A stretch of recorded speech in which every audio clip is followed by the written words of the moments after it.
Okay guys, it is that time on the G310R. We got about 20,000 miles. So we're going ahead and replacing this chain. I got some side-to-side slop, and I've got one real tight space on the chain that's throwing off chain adjustment. So going ahead, swapping this out. And one of the things I want to show you is I'm on here with one of the heavier duty, low cost Amazon breakers. I think I paid, I don't know, 16, 18 bucks for this. And I just want to show you that without grinding, I didn't have an angle grinder here, and without grinding, I am having no trouble pushing this pin through. So we'll have this chain off in just a second, and we're going to swap out sprockets and put a fresh chain on here. So yeah, this Amazon tool is awesome. All right, so our chain is off now, off the bike. We're working on sprockets and noticing a fair amount of oil sludge built up right here. I don't think that's coming off the chain because I run wax, and pretty fresh right here on the back side of the pinion, front sprocket. So I am curious about this seal. So while we're in here putting a new sprocket on, 20,000 miles, sprocket doesn't look horrible. But yeah, I'm glad I'm in here. Curious about the seal right here. So we've got this area cleaned up now with the magic of WD-40 and some shop towels. I'm not sure what to make of that. And so what I'm going to do is just pull this cover every now and then and keep an eye on that. You know, I'm not losing oil, right? So there can't be anything significant leaking right there. And it's possible that just at some point I was running with a chain a little too tight or something like that. I don't see any signs of any kind of like active weeping in this area. So this could have all been coming off the chain rather than coming out the seal. I'm undecided. So I'm going to keep an eye on that over time, figure out what I want to do with it. All right, so we are back wheel off, sprocket out. Again, 20,000 miles. Sprocket doesn't look horrible. It's worn, but it's not you know, it's not shark toothed or anything too terribly bad. And what I do notice is the cush drive is a little loose. I thought these things were supposed to be super tight in here, almost like hard to work in. First time I've had it off on the G310, so I'm not sure how these normally sit, but I would have thought tighter than this. So I may replace those while I'm in here. But yeah, so pretty much a breeze to get the wheel out.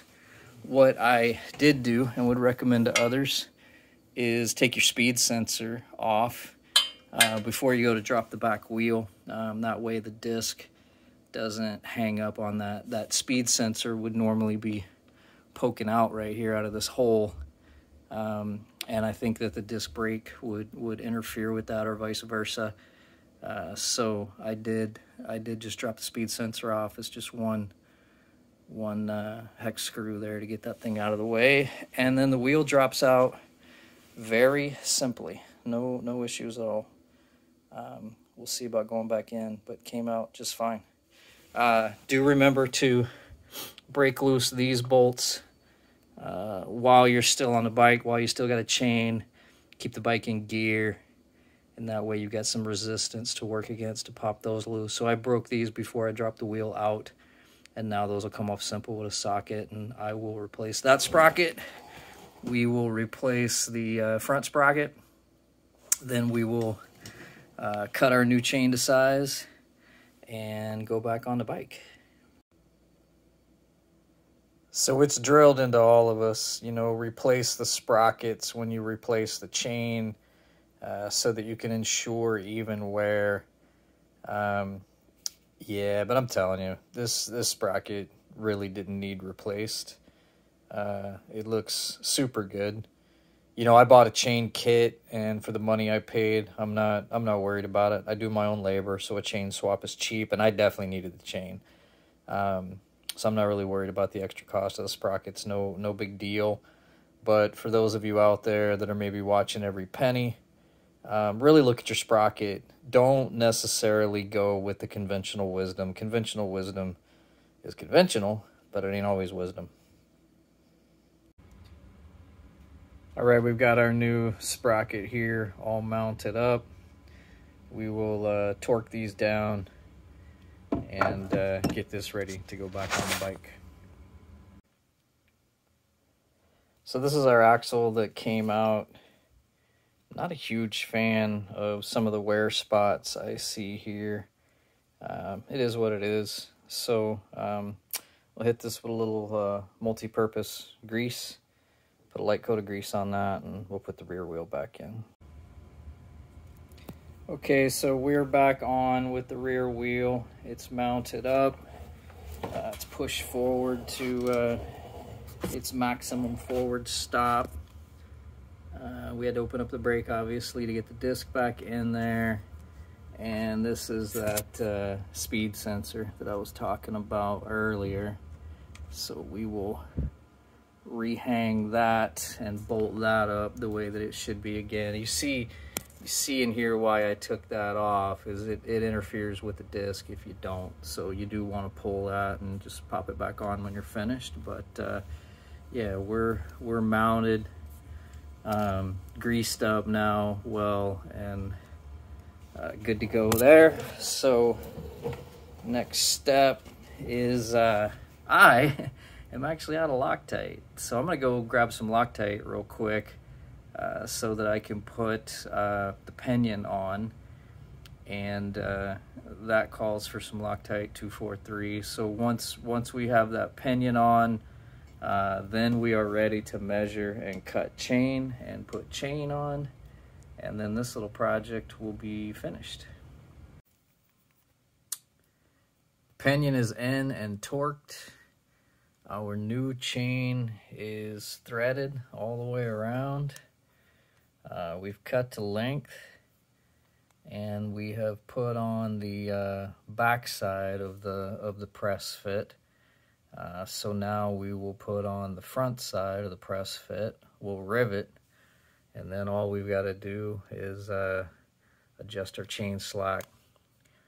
So grease up, rivet up, adjust slack, and then we're done.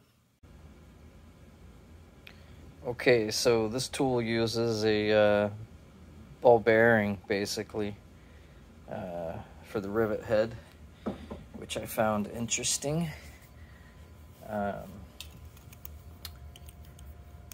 yeah, that's worked nicely. So there are our rivets right there. And they're right in the RK spec range, measured with my digital micrometer. So we're good to go. We're gonna slack this chain up, clean the packing grease off it, and put this motorcycle back in service.